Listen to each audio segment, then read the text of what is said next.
तो हेलो दोस्तों, आप सभी का स्वागत है आज के इस नए वीडियो में नए टॉपिक के साथ। आशा करता हूं आप सभी बहुत ही मस्त होंगे और अपने अपने पढ़ाई में तेजी के साथ व्यस्त होंगे। तो चलिए इस प्रकार से आज के इस प्यारे से और छोटे से टॉपिक में दैनिक जीवन में रसायन जो चैप्टर है, इसके अंतर्गत महत्वपूर्ण टॉपिक क्या पढ़ने वाले हैं, प्रतिजैविक। अब इसको इंग्लिश में क्या कहते हैं, इसी को प्रतिजैविक को ही एंटीबायोटिक्स कहते हैं। तो आज इसी के बारे में हम लोग दो उदाहरण सहित आपको संपूर्ण जानकारी देने वाले हैं कि प्रतिजैविक क्या होता है, एंटीबायोटिक्स क्या होते हैं। इसको हम लोग दो उदाहरण के माध्यम से आपको संपूर्ण जानकारी देने वाले हैं। क्योंकि जो टॉपिक है आपके बोर्ड एग्जाम में पूरे कितने नंबर में, 3 नंबर में आपको जरूर से पूछ लिया जाता है। तो जो टॉपिक है आपको तैयार करना अत्यंत आवश्यक है, क्योंकि इसको उदाहरण सहित पूछ लिया जाता है कि प्रतिजैविक क्या है, इसके 2 उदाहरण दीजिए। इस प्रकार से आपको 3 या फिर 2 नंबर में पूछ लिया जाता है। तो चलिए बिना किसी समय गंवाए इसको जल्दी से समझने का प्रयास करेंगे।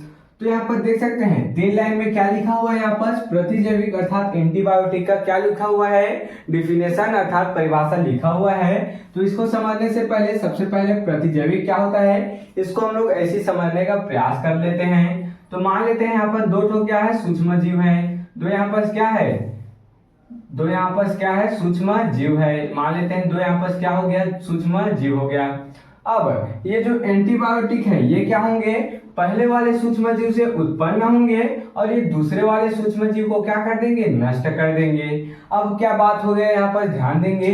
अब क्या हुआ आपको समझ में नहीं आया होगा, देख सकते हैं यहाँ पर हम लोग 2 सूक्ष्म जीव लिए हैं, ये अलग प्रकार के हैं, वो अलग प्रकार के हैं। ये हमारे लिए हानिकारक होते हैं, ये लाभदायक होते हैं। अब ये जो प्रतिजैविक है, एंटीबायोटिक है, वो इस वाले सूक्ष्म जीव से उत्पन्न होंगे और इस वाले सूक्ष्म जीव को क्या कर देंगे, नष्ट कर देंगे। तो ये इसी को क्या कहते हैं, प्रतिजैविक या फिर एंटीबायोटिक कहते हैं। चलिए इसी को अब हम लोग इस डिफिनेशन के माध्यम से आपको समझाने का प्रयास करते हैं।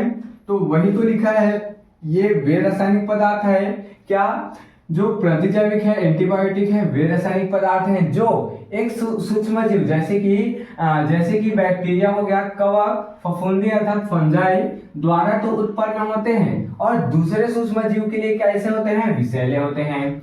अब इन 2 लाइन में क्या बोला गया, ध्यान देंगे, इसी में पूरा बात छुपा हुआ है। ये वे रासायनिक पदार्थ हैं जो सूक्ष्म जीव है, एंटीबायोटिक्स हैं, वे रासायनिक पदार्थ हैं जो एक सूक्ष्म जीव जैसे कि बैक्टीरिया, कवक, फफूंदी से उत्पन्न तो होते हैं, लेकिन दूसरे सूक्ष्म जीव के लिए कैसे होते हैं, विषैले होते हैं। अर्थात दूसरे सूक्ष्म जीव के लिए विष के समान होते हैं, उसके लिए हानिकारक होते हैं। आगे देखेंगे, अर्थात उसे क्या कर देते हैं, नष्ट या फिर उसके वृद्धि को रोक देते हैं। दूसरे वाले जो सूक्ष्म जीव है इसको नष्ट कर देंगे या फिर इसके वृद्धि को रोक देते हैं।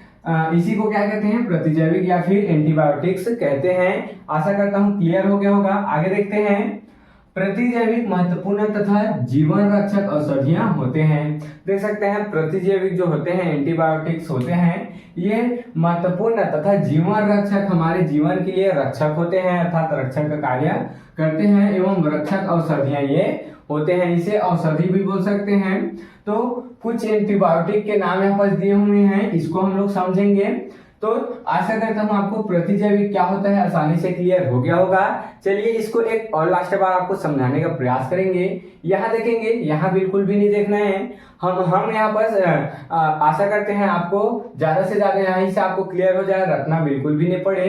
तो क्या होता है, प्रतिजैविक वे रासायनिक पदार्थ होते हैं जो कि एक सूक्ष्म जीव से उत्पन्न होते हैं, जैसे कि बैक्टीरिया हो गया, फफूंदी हो गया, कवक हो गया, इससे उत्पन्न होते हैं, लेकिन दूसरे सूक्ष्म जीव के लिए विषैले होते हैं। दूसरे सूक्ष्म जीव के लिए कैसे होते हैं, विषैले होते हैं, अर्थात इसको नष्ट कर देते हैं या फिर इसके वृद्धि को रोक देते हैं। इसी को क्या कहते हैं, प्रतिजैविक कहते हैं, अर्थात प्रतिजैविक कहते हैं। अर्थात आगे देखेंगे, प्रतिजैविक महत्वपूर्ण तथा जीवन रक्षक औषधियां भी होती है। देख सकते हैं प्रतिजैविक अत्यंत महत्वपूर्ण और जीवन रक्षक औषधियां भी होती हैं। कुछ एंटीबायोटिक के नाम यहाँ पर हैं, इसको देख लेते हैं। तो सबसे पहले क्या है, स्ट्रेप्टोमाइसिन। स्ट्रेप्टो क्या है, माइसिन। तो ये क्या होता है, इसका उपयोग सर्वप्रथम टीबी के उपचार में किया जाता है। क्या लिखा है यहाँ पर, इसका उपयोग सर्वप्रथम टीबी के जो बीमारी होती है, जो टीबी कोई बीमारी होती है, इसके उपचार में किसका उपयोग किया जाता है, स्ट्रेप्टोमाइसिन का उपयोग किया जाता है। आगे देखेंगे,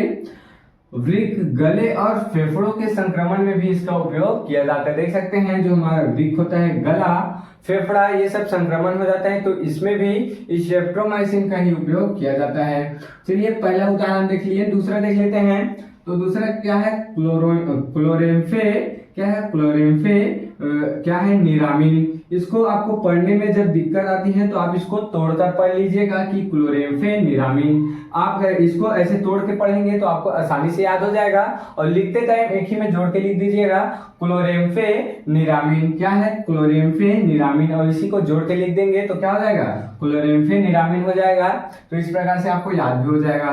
तो ये क्या होता है, निमोनिया, कुकुर खांसी और मूत्र नलिका में संक्रमण में प्रभावित होते हैं। देख सकते हैं क्या बोला गया इस लाइन में।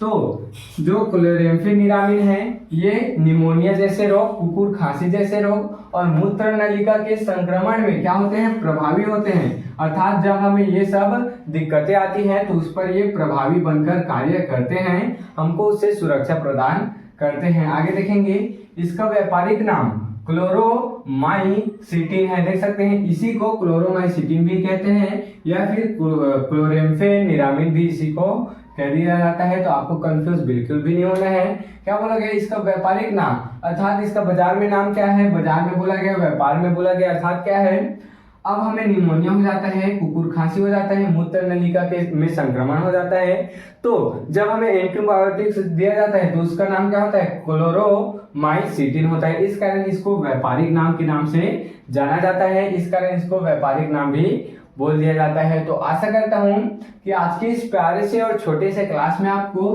प्रतिजैविक अर्थात एंटीबायोटिक जो है दोनों उदाहरण से क्लियर हो गया होगा। आप इसके स्क्रीनशॉट यहाँ पर ले सकते हैं।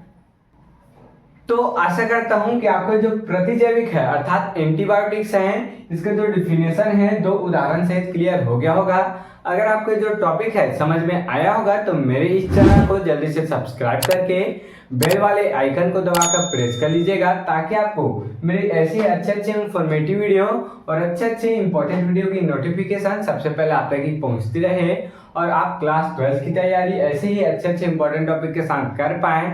तो चलिए फिर मिलते हैं किसी नेक्स्ट वीडियो में नए टॉपिक के साथ। तब तक के लिए जय हिंद, जय भारत।